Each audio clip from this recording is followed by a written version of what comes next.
ప్రేమ నమ్మకం కలిగిన మా గొప్ప దైవానికి కొందరు స్తోత్రాలు తండ్రి.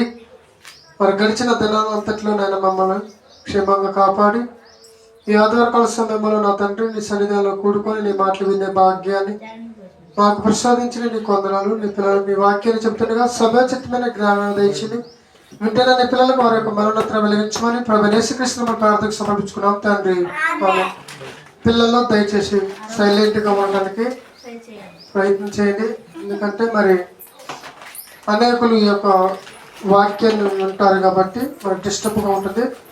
ప్రియమైన దేవుని వాళ్ళరా, మరి గత వారంలో బాప్తీసం ఇచ్చి యోహాను గారి జీవిత చరిత్రను మనం నేర్చుకున్నాము. నిజంగా బాప్తీసం ఇచ్చి యోహాను గారు ఆయన వారి యొక్క తల్లిదండ్రుల గర్భంలో మరి వృద్ధాప్య దశలో దేవుడు అనుగ్రహించటం. నిజంగా మరి ఈ బాప్తీసం ఇచ్చే యోహాను గారు బాప్తీసం ఇచ్చే సమయంలో మొహమాట లేకుండా మాట్లాడటం, మరి ఆయన యొక్క భోజన పదార్థాల గురించి, ఆయన వేసుకుంటున్న దుస్తుల గురించి, ఆయన నివసించే ఆ స్థలమే ఏదైతే ఉందో వాటిని గురించి గత పైన వారం మాట్లాడుకున్నాం. మరి ఈ యొక్క చివరి రోజున ఆయన యొక్క జీవిత చరిత్రను, బాప్తిసం ఇచ్చే యోహాను గారి యొక్క జీవిత చరిత్రను మనం ఈ రోజుతో మరి క్లోజ్ చేసుకుందాము.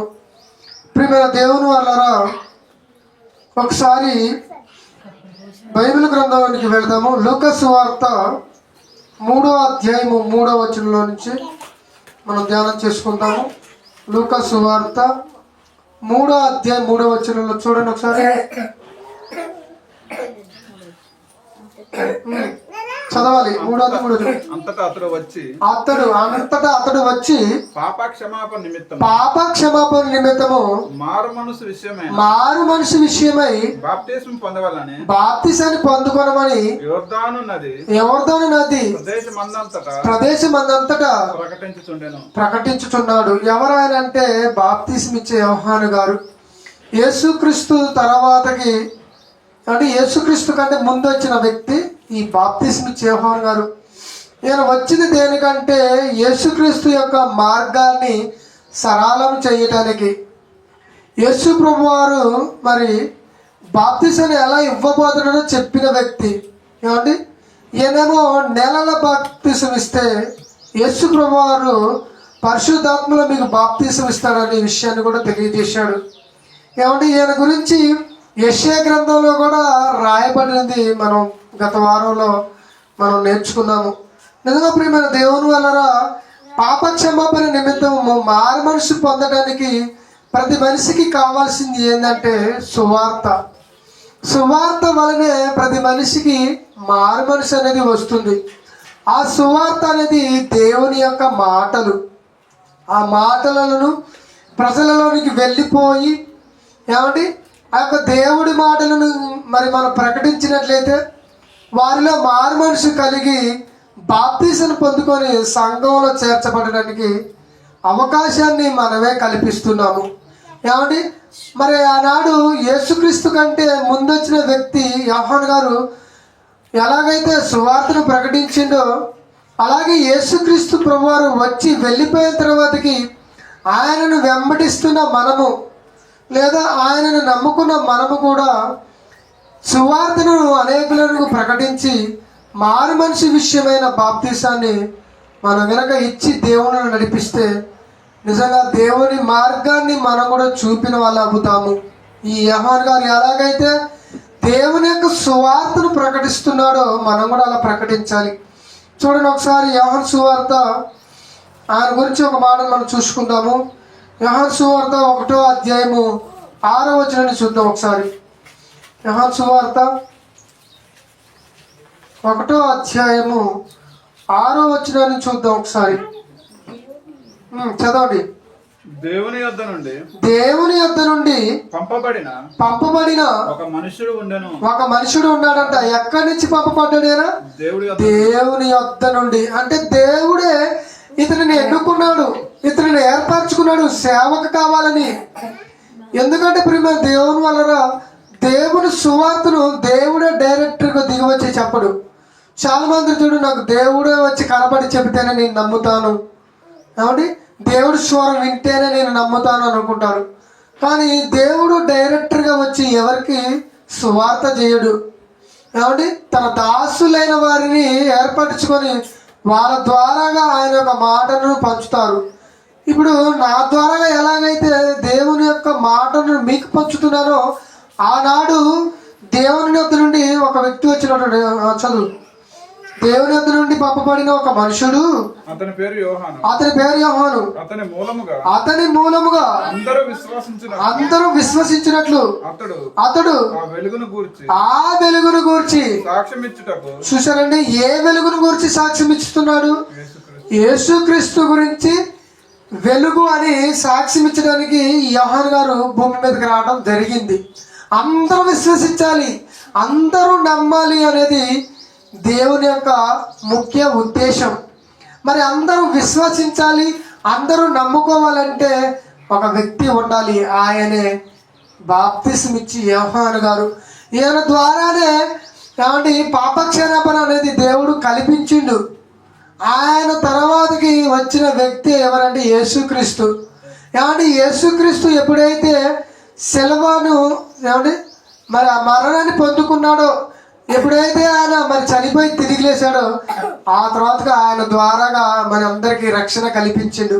అంతకుముందు ఏమండి అంతకుముందు తండ్రి యొక్క బాప్తిస్మం మాత్రమే ఆయన ఇచ్చేవాడు మారు మనిషి విషయమై. ఎప్పుడైతే యేసుప్రభువు వారు చనిపోయి తిరిగి లేచినో అప్పుడు యేసుప్రభువు వారు అంటున్నాడు, తండ్రి యొక్క కుమారుని యొక్క పరిశుద్ధాత్మ నామంలో బాప్తిస్మం మాత్రమే ఇవ్వాలి అనేది తెలియజేసిండు. ఆయన ఉన్నప్పుడు మారు మనసు, కేవలం మారు మనసు అనేది మారితే చాలు అని అనుకుని సువార్త ప్రకటించడం ప్రారంభించాడు. ఏమంటున్నాడు? ఆ వెలుగును గూర్చి చదువు. అతడు ఆ వెలుగును గురించి సాక్ష్యం ఇచ్చుటకు సాక్షిగా వచ్చాను. అతడు వచ్చెను నిజమైన వెలుగు ఉండెను. అది లోకములోకి వచ్చుచు ప్రతి మనిషిని వెలుగుంచుతున్నది. ఎవరు నిజమైన వెలుగు అంటే యేసు ప్రభువారు. ఆయన ఒక వెలుగుగా కనపడుతున్నాడు.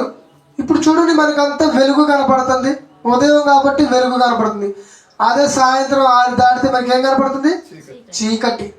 అంటే ప్రేమ దేవుని వల్ల మనం అనుకుంటున్నట్టు ఈ వెలుగును గురించి కాదు. వెలుగు అనగా దేవుని యొక్క మాటలతో మనస్సు మారితే వెలిగించబడ్డట్టు. అంటే అంతకుముందు ఎక్కడ ఉన్నాడు? సాతాను గాడి అంధకారంలో బ్రతుకుచున్నాడు. సాతాను గాడి యొక్క అంధకారంలో బతుకుతున్న మనిషిని దేవుని వాక్యంతో వెలిగించి దేవుని నిలబెట్టడానికే ఏమండి ఈ యోహాను గారు కానీ యేసుప్రభువు గారు వచ్చారు. చూడండి 15వ వచనంలో ఆయన గురించి ఏం చెప్తున్నాడు? యోహాను ఆయనను గూర్చి సాక్ష్యమిచ్చుచు నా వెనక వచ్చువాడు నాకంటే ప్రముఖుడు గనుక ఆయన నాకంటే ముందటివాడు ఆయనని నేను చెప్పినవాడు నాకంటే ముందొస్తున్నవాడు ఆయనే. ఏమండి ఆయనను గురించి సాక్ష్యం ఇచ్చడానికి వచ్చాను. యేసుక్రీస్తు గురించి లోకానికి తెలియదండి. కాబట్టి యేసుక్రీస్తు గురించి ముందు చూసింది ఎవరు అంటే ఈ బాప్తిస్మం ఇచ్చి యోహాను గారే చూశారండి. ఎక్కడంటే ఒకసారి అదే 1వ అధ్యాయము ఒకసారి చూడండి 29వ వచనం. యోహాను సువార్త 1:29 వచనం చూడండి. మరునాడు యోహాను యేసు తన యొద్దకు రాగా చూచి ఇదిగో లోకము పాపమును మోసుకొని పోయి దేవుని గొర్రెపిల్ల నా వెనుక ఒక మనుషుడు వచ్చుచున్నాడు. ఆయనే నాకంటే ప్రముఖుడు గనుక నాకంటే మొదటి వాడాయను. నేను ఎవరిని గురించి చెప్తున్నావు? ఆయన ఈయన అని చెబుతున్నాడు. చూసారండి, ఎవరికి తెలిసింది యేసుక్రీస్తు లోకరక్షకుడు, పాపములు తీసివేయడానికి వచ్చింది ఎవరికి తెలిసిందంటే బాప్తిస్మం ఇచ్చి యోహాను గారికి మాత్రమే తెలిసింది. ఆయనకు మాత్రం ఎందుకు తెలిసింది, మిగతా వాళ్ళు ఎందుకు తెలియదు అంటే దేవుడు ఒక సూచన చెబుతున్నాడు. కింద బేసరికి అదే 32వ వచనం చూడండి ఒకసారి. మరియు యోహాను సాక్ష్యమిచ్చుచు 30వ వచనం చూద్దాం. 30వ వచనం నా వెనక ఒక మనుషుడు వచ్చుచున్నాడు. ఆయన నాకంటే ప్రముఖుడు కనుక నాకంటే ముందటి వాడేనని నేను ఎవరిని గురించి చెప్పుతును. ఆయన నేను ఆయనను ఎరగనైతిని గాని ఆయన ఇశ్రాయేలులకు ప్రత్యక్షమగుటకు నేను నేలలో బాప్తిసమిచ్చుచు వచ్చితినని చెప్పాను. మరియు యోహాను సాక్ష్యం ఇచ్చుచు ఆత్మ పావురం వలె ఆకాశం నుండి దిగి వచ్చుట సూచితిని. ఆ ఆత్మ ఆయన మీద నిలిచిన. అప్పుడు ఆయన గుర్తుపట్టిండు. ఆయన కూడా తెలియదండి యేసుక్రీస్తు ఎవరనేది ఆయనకు కూడా తెలియదు. దేవుడు ఒక సూచన చెప్పిండు. ఎవరైతే నీ ద్వారా బాప్తిసం పొందుకున్న తర్వాతకి పరిశుద్ధాత్మ దిగి తన మీదకి వస్తాడు, నువ్వు చూస్తావో ఆయనే లోక రక్షకుడు అని చెప్పిండు దేవుడు ఆయనకి. కాబట్టి అప్పుడు ఆయనకి తెలిసిందని చెబుతున్నాడు, ఈయనే లోక రక్షకుడు, ఈయనని నమ్ముకుంటే మన పాపాలు అనేవి తీసివేయబడతామని ఈ యోహాను గారు యేసుక్రీస్తు గురించి సాక్ష్యం ఇచ్చడానికి భూమి మీదకి రావడం జరిగింది. యేసుక్రీస్తు గురించి సాక్ష్యం ఇచ్చిండు ఆయన. ఏమంటే మరి మనం ఇవ్వాలా వద్దా సాక్ష్యం? మనము కూడా తండ్రి అయిన దేవుడు మనల్ని కూడా ఏర్పాటు చేసుకుండు. యేసుక్రీస్తును నమ్ముకున్న మనము, యేసుక్రీస్తును అంగీకరించిన మనము, రక్షణలోకి వచ్చిన మనము కూడా ఏం చేయాలంటే ఇదిగో సువార్త ప్రకటించాలి. ఇలా ప్రకటించి మారు మనిషి విషయమైన బాప్తిసాన్ని ఎవరికైతే ఇస్తామో వారు వెలిగించబడతారు. అప్పుడు మనం ఈ భూమి మీదకి వచ్చినందుకు మనకు ఒక అర్థం అనేది ఉంటుంది. భూమి మీదకి వచ్చినందుకు, దేవుడు అనుకున్నందుకు, మనం సంఘంలో చేర్చబడినందుకు ఒక అర్థం అనేది ఉంటుంది. ప్రియమైన దేవుడు వలన చూడండి, మరొక మాటను చూద్దాం ఈ సమయంలో. అదే యోహాను సువార్త. యేసుక్రీస్తు వారు ఈ యోహాను గారి గురించి ఏం చెబుతున్నాడో ఒకసారి 5వ అధ్యాయము, యోహాను సువార్త 5వ అధ్యాయము 32వ వచనం చూద్దాం. 32వ వచనం.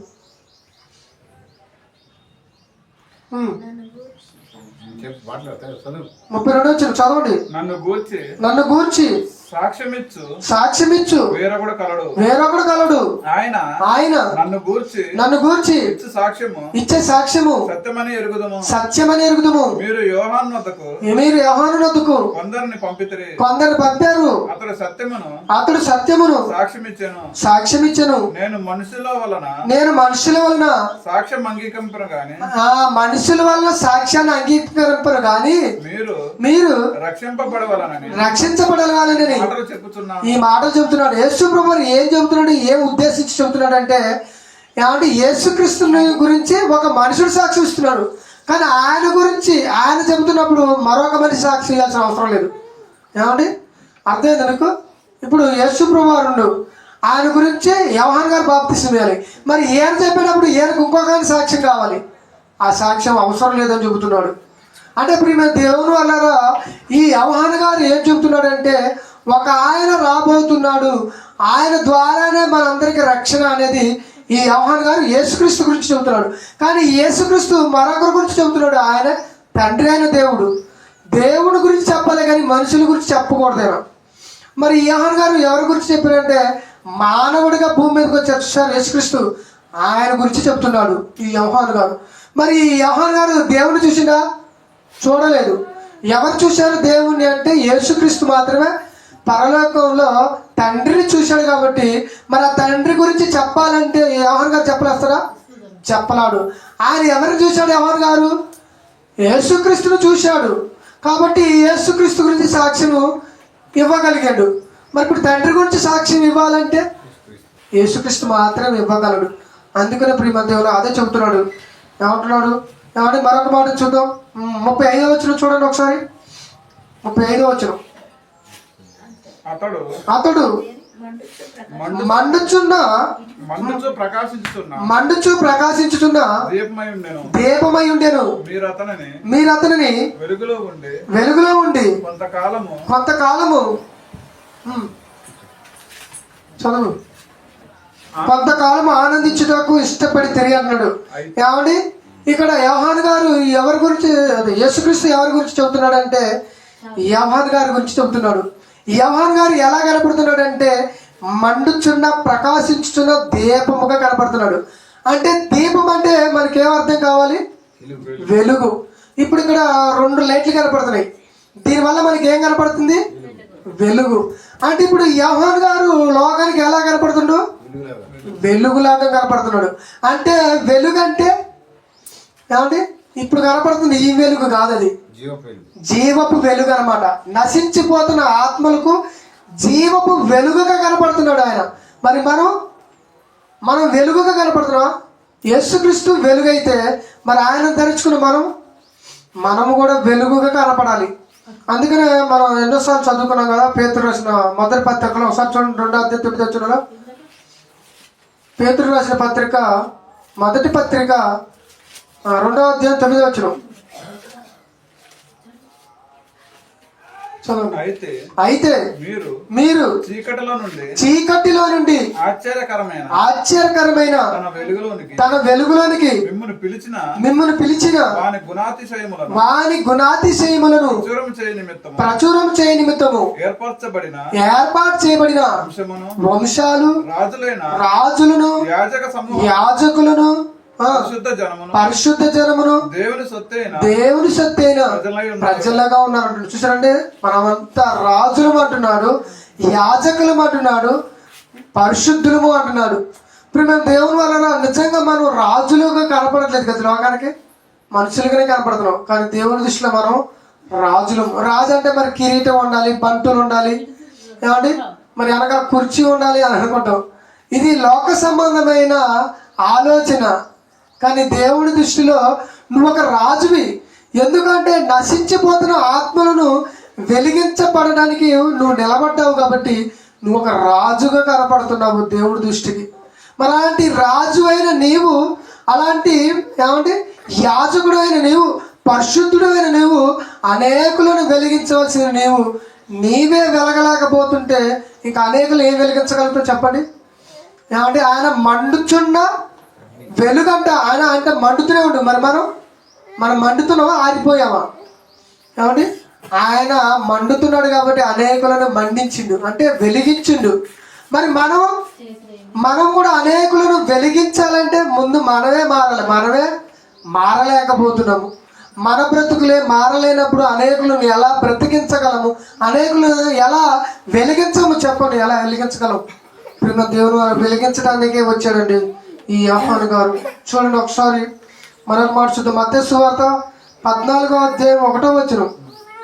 ఏమండి ఒకసారి చూడండి, ఈయన గురించి మరొకసారి బాప్తిస్మ ఇచ్చే యోహాను గారు ఏమండి ఏం మాట్లాడుతున్నారు ఇక్కడ? యోహాను సువార్త 14వ అధ్యాయం 1 నుంచి చూద్దాం. ఆ సమయమందు చతుర్థపతి అయిన హేరోదు యేసును గూర్చి సమాచారం విని ఇతడు బాప్తిస్మిచ్చే యోహాను అతడు మృతులలో నుండి లేచి ఉన్నాడు. అందువలనే అద్భుతములు అతని యందు క్రియారూపంలో కూర్చుని. మీకు ఇక్కడ ఏమర్థమైంది? యేసుక్రీస్తు వారు స్వస్థతలు చేస్తున్నాడు కదా, ఆయన కంటే ముందుగా ఒక ఆయన చనిపోయాడు. ఎవరైనా? బాప్తిస్మ ఇచ్చే యోహాను. ఆయన చనిపోయాడు కాబట్టి ఆయనే మృతుల నుండి మరలా లేచి ఈయన ద్వారా క్రియలు జరుగుతున్నాయి అనుకుంటున్నాడు. కానీ ఈయన నిజమైన దేవుడు, ఈయన ద్వారా జరుగుతున్నాయి అనేది వీళ్ళు నమ్మట్లేదు. అది అక్కడ ఉన్న భావం. అదే చెబుతున్నాడు. ఆయన అంటూ ఏమన్నాడు? ఎలాగనగా నీవు నీ సహోదరుడైన ఫిలిప్పు భార్యను హేరోదియను ఉంచుకొనుట న్యాయము కాదని యోహాను చెప్పగా హేరోదు ఆమె నిమిత్తము యోహానుని పట్టుకొని బంధించి చెరసాలలో వేసి ఉండెను. చూసారండి, ఒక రాజును ఎదిరించి మాట్లాడగలే సత్తా ఎవరికి ఉంటుందండి? మన ముఖ్యమంత్రి ఉన్నాడు కదండి, రేవంత్ రెడ్డి. ఆయన ఎదిరించి మనం మాట్లాడలేదా? తప్పు అయితే చెప్పాలి, ఖండించి చెప్పాలి. జయశాల్ గారు అదే చెప్పిండండి. ఏమండి ఎంతమందిని అయితే ఆయన ఎదిరించి చెప్పాడో, దేవుడు లేడన్న వారితో ఎదిరించిండు. అవునా కదా? ఏమండి బైబిల్ నిజమైన గ్రంథం కాదన్న వాళ్ళతో ఎదిరించి చెప్పిండు. ఏమండి అవునా కదా? క్రైస్తవ మతం అని చెప్పిన వాళ్ళతో కూడా ఎదిరించిండు. ఇలా ఈ యోహాను గారు కూడా ఏమని చెబుతున్నాడు హేరోదుతో అంటే, నీవు నీ తమ్ముడు భార్యను ఉంచుకోవటం తప్పు అది, నువ్వు తప్పు చేస్తున్నావు, సరిదిద్దుకో అని నిన్ను గద్దిస్తున్నాడని ఆయన గద్దిస్తే నేను సరిదిద్దుకోవాలిగా. కానీ సరిదిద్దుకున్నాడండి. సరిదిద్దుకోకుండా ఏం చేశాడు తెలుసా? బాప్తిస్మం ఇచ్చే యోహాను గారు దేశపై చెరసాలలో అనగా జైల్లో పడేసిండు. అంటే ప్రియమైన దేవుని వలన ఒక సేవకుడుగా ఏదైనా చెబితే ఈ రోజులలో అసలు వినే పరిస్థితి లేదండి. విశ్వాసులైన వాళ్ళు కానీ బయట వాళ్ళే కానీ అసలు వినే పరిస్థితి లేదు. కానీ ఒకనాడు ప్రియమైన దేవుని వలన ఆనాడు కూడా అదే పరిస్థితి కనపడుతుంది. ఒక రాజు అయిన నన్ను ఎదిరించి మాట్లాడేంత ఇది ఉందా నీకు అని దేశమే నిన్ను ఎక్కడ వేయాలో అని అక్కడ వేసేసాడండి. చూసారండి ప్రియమైన దేవుని వలన. ఏమంటే ఈ బాప్తిస్మం ఇచ్చే యోహాను గారు ఎంత ధైర్యం కలిగిన ఈయన లాస్ట్కి ఎలా మారిపోయాడో మరి ఆ మాట మనం చూద్దాం ఒకసారి. మత్తయి సువార్త 11వ అధ్యాయం 10వ వచనం. మత్తయి సువార్త 11వ అధ్యాయం 10వ వచనం చూడండి ఒకసారి.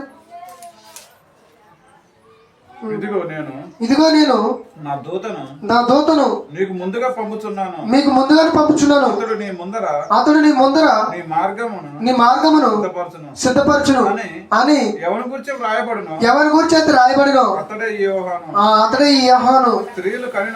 స్త్రీలు కనిన వారిలో బాప్తిస్మం ఇచ్చే యోహాను కంటే గొప్పవాడు పుట్టలేదని నిశ్చయముగా మీతో చెప్పుచున్నానని.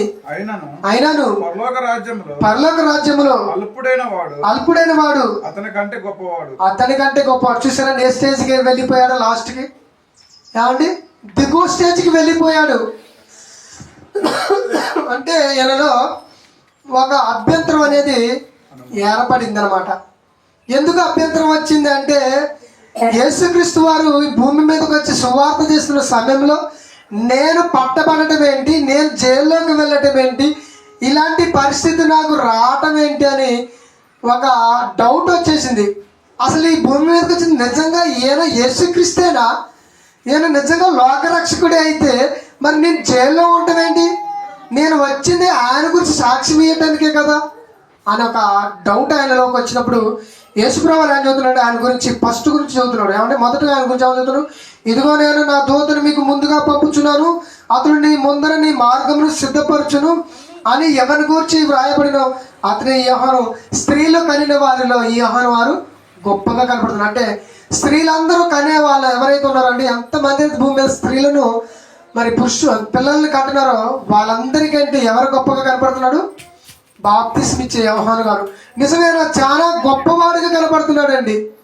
యేసుక్రీస్తు మాటలను లేదా దేవుడి మాటలను ప్రజలలోనికి వెళ్ళిపోయి మొహమాటం లేని బోధ చేశాడండి. ఒక రాజును సైతము ఎదిరించి మాట్లాడగలిగిన ఈ యోహాను గారు ఎప్పుడైతే జైల్లో వేశారో అప్పుడు ఆయన యొక్క పరిస్థితి మారిపోయింది. చూడండి ఒకసారి. ఏమంటే లూకా సువార్త 7వ అధ్యాయం 18వ వచనం చూద్దాం. లూకా సువార్త ముగిస్తానండి. 7వ అధ్యాయం 18వ వచనం. లూకా సువార్త 7వ అధ్యాయం 18వ వచనం చదవండి ఒకసారి.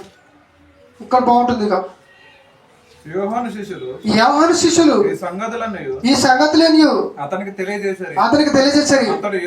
అంతటి యోహాను తన శిష్యుల్లో ఇద్దరిని పిలిచి రాబోవాడు నీవేనా? మేము మరి ఒకలను కనిపెట్టవాలనా అని అడుగుటకు వారిని ప్రభువునొద్దకు పంపెను. ఆ మనుషులు ఆయన యొద్దకు వచ్చి రాబోవాడు నీవేనా అని లేక మరి ఒకరి కొరకు మేము కనిపెట్టాలా అని అడుగుటకు బాప్తిస్మం ఇచ్చే యోహాను మమ్మును నీ యొద్దకు పంపినని చెప్పిరి. ఆ గడిలోనే ఆయన రోగములను బాధలను అపవిత్రాత్మలను గల అనేకులను స్వస్థపరిచి చాలా మంది గుడ్డివారికి చూపు దయచేసెను. అప్పుడు ఆయన మీరు వెళ్ళి కన్నవాటిని విన్న వాటిని యోహానుకు తెలుపుడి. గుడ్డివారు చూపబడుచున్నారు, కుంటివారు నడుచుచున్నారు, కుష్ఠరోగులు శుద్ధులవుచున్నారు, చెవిటివారు వినుచున్నారు, చనిపోయిన వారు లేపబడుచున్నారు, బీదలకు సువార్త ప్రకటించబడుతుంది.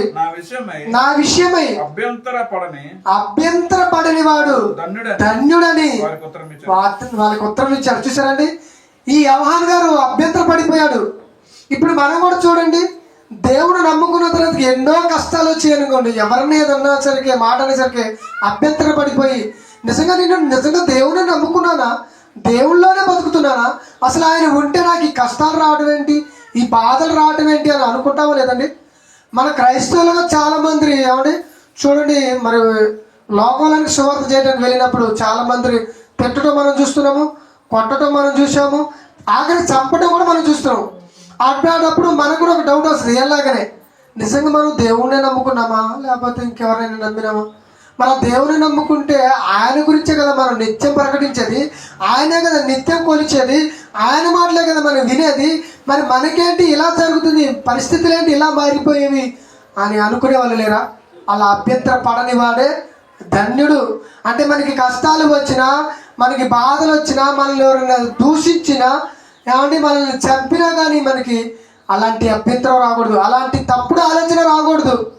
ప్రియమైన దేవుని వలన ఏమంటే ఒక సహోదరుడు ఉన్నారండి, ఆయన ప్రిన్సిపాల్ అనమాట. ఏమండి బాగా వాక్యం తెలిసిన ఆయన ప్రిన్సిపాల్. ఆయన ఏమన్నాడంటే ఒక సహోదరుడితో వాక్యం వినగా ఆయనకి ఏమనిపించిందంట, చేదు అయిపోయిందంట. ఏమండి వాక్యం వినగా ఎలా ఉండాలి, తీయగా ఉండాలనిపిస్తుందా, చేదు అనిపిస్తుందా? మధురంగా అనిపిస్తుంది కదా, కానీ ఆయన కంటే చేదు అయిపోయిందంట. అంటే చూసారండి, ప్రతి మనిషిలో ఎవరు ఏర్పడుతున్నారంటే సాతాను వాడి యొక్క ఆలోచన ఏర్పడి ఏమంటే దేవుని యొక్క మాటలకు దూరం అయిపోతున్నారండి. దేవుడి మాటలు ఎంతగా నేర్చుకుంటే మనం అంతగా బలపడాలి అంటే నిజంగా ప్రతి వారం మనం ఈ విధంగా కూడుకొని దేవుడి మాటలు వినాలి. చూడండి, చివరికి ఒక మాటను చూపించి ముగిస్తాను ఈ సమయంలో. మార్కు సువార్త 6వ అధ్యాయం 14 వచ్చిన చూడండి ఒకసారి. మార్కు సువార్త 6వ అధ్యాయం 14 వచ్చిన ప్రియులారా, మార్కు సువార్త 6వ అధ్యాయం 14 వచ్చినలో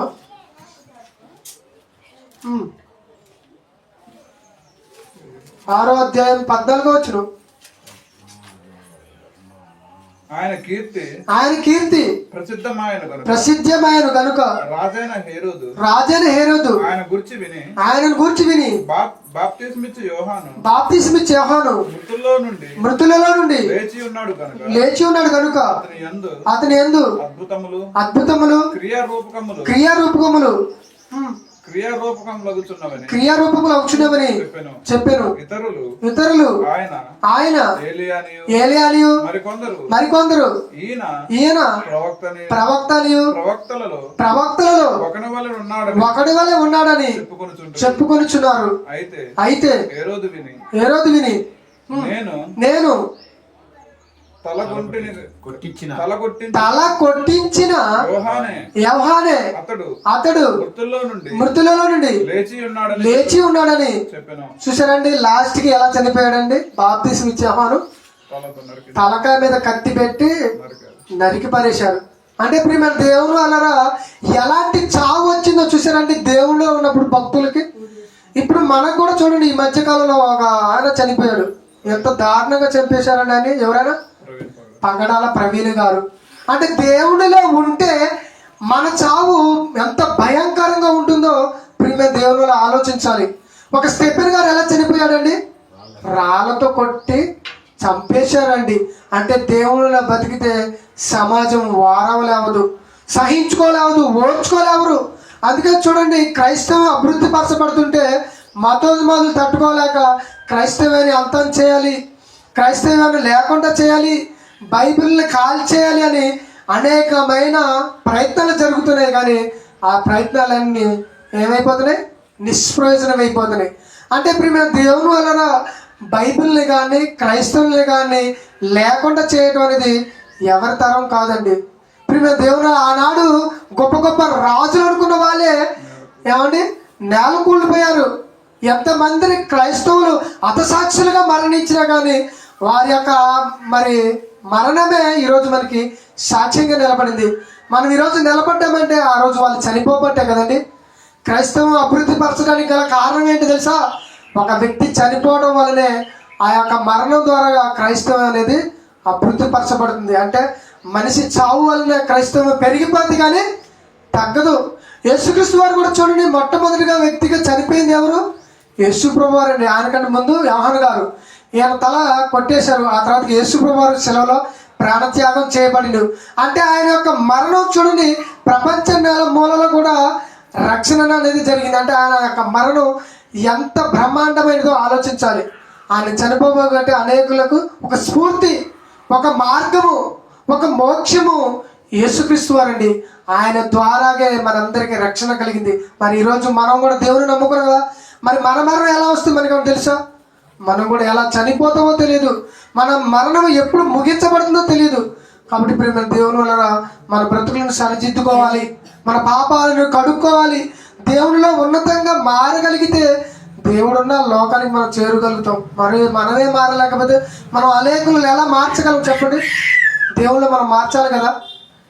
దేవుడిని నమ్ముకున్న మనము దేవుళ్ళకి మార్చలేకపోతే, మనమే మారలేకపోతే మనకి పరలోకాన్ని దేవుడు ఎలా ఇస్తాడు? ఆలోచించాలి. ప్రేమ దేవుని వల్ల దేవుని కొరకు ఎంతమంది హతసాక్షులుగా చనిపోయారండి. ఒక పౌలు గారు చనిపోయాడు, ఒక యాకోబు గారు చనిపోయాడు, ఒక యోహాను గారు. ఏమండి యేసుక్రీస్తు శిష్యులు యోహాను గారు పద్మాస ద్వీపంలోనికి వెళ్ళిపోయి ఈ యొక్క ప్రకటన గ్రంథం రాశారు. ఆయన కూడా ఎలా చనిపోయాడో మనందరికీ తెలుసు. ఒక పౌలు గారు కానీ, ఒక పేతురు గారు కానీ, ఇలా భక్తులందరి యొక్క మరణాలు చూస్తుంటే ప్రేమ దేవుని వలన వాళ్ళ మరణం ఎలా ముగించబడింది చివరి దశలో అదే చూస్తాడు దేవుడు. వాళ్ళ భక్తి అంతా చూడడు, వాళ్ళు ఎలా మరణించాడు, నా కొడుకు ఎలా బ్రతికాడో చూస్తాడు. లాస్ట్ మినిట్లో చూస్తాడు దేవుడు. కాబట్టి ప్రేమ దేవుని వలన మన బ్రతుకును కూడా చివరి దశలో ఎలా ముగించబోతున్నాం? పాపంతో ముగించబోతున్నామా, నీతిమంతులుగా బ్రతికి ముగించబోతున్నాం అనేది ఆలోచించుకోవాల్సిందిగా తెలియజేస్తూ ఈ నా మాటలు ముగిస్తున్నాను. కళ్ళు మూసుకొని ప్రార్థన చేసుకుందాం. ప్రేమ నమ్మకం కలిగిన మా గొప్ప దేవానికి వందనాలు, స్తోత్రాలు తండ్రి. గడిచిన దినాలంతట్లో నాయన మమ్మల్ని జ్ఞాపకం చేసుకొని కాపాడారు. మరి ఈ యొక్క ఆదివారం సమయంలో నీ పిల్లలకు కొన్ని మాటలు తెలియజేశాను తండ్రి. జ్ఞాపకం చేసుకోమని ప్రభు యేసుక్రీస్తు వల్ల ప్రార్థనకు సమర్పించుకున్నాం తండ్రి. బంద్ చేస్తున్నాం.